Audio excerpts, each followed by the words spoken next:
The S&P 500, a key to growth of capital in broadly diversified portfolios for the long run, posted a 2.9% gain in the second quarter of 2017, following a 6.1% gain in the first quarter.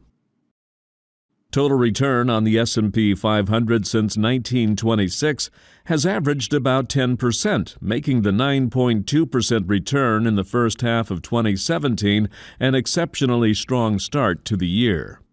As 2017 started, the rally was driven initially by the promise of a major tax reform and slashing of regulations governing business. But by the end of the first quarter, a congressional stalemate over health care reform, which would finance the tax cuts, dashed hopes for tax reform. Despite this, a stream of strong economic reports repeatedly propelled stocks to new highs in the second quarter. FANG stocks, Facebook, Amazon, Netflix, and Google staged a comeback and gained more than 17% in the first half of the year. Healthcare stocks, which account for a sixth of gross domestic product, also rebounded sharply and gained 16.2%. Energy stocks were the big losers among industry sectors.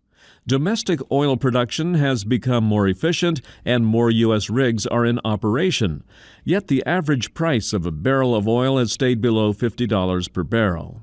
While that's not good for oil stocks, it is a very positive development for the U.S. economy in the long run. In a turnabout from the fourth quarter of 2016, China, Europe, emerging markets, and Asia-Pacific all outperformed U.S. stock indexes in the first half of the year.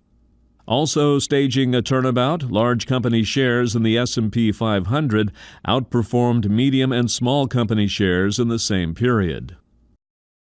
For the first half of 2017, stocks were the best performing of this diverse group of 13 asset classes, and non-U.S. markets beat U.S. stocks, with the S&P Global Index, excluding U.S. stocks, gaining 15.3%.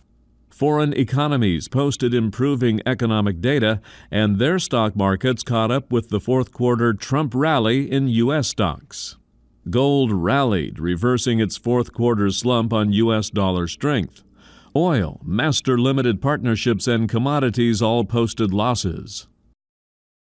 The Standard & Poor's 500 index closed the second quarter about 1% off its all-time high, hit just 10 days earlier. A correction of 10 or 15% could come at any time because of unexpected bad news. However, the outlook for the fundamentals that drive stock prices, corporate earnings, consumer spending, and inflation remains bright for the rest of 2017 and 2018, and stocks could continue to rise if things go as expected. Because no one can predict the future, a discipline built around broad diversification is best for managing your wealth over the long run. But keep in mind that being diversified means your portfolio will never perform as well as the leading asset class. By definition, diversified portfolios can't keep up with the returns on the S&P 500 in a bull market. But that also means you never will perform as poorly as the worst asset class.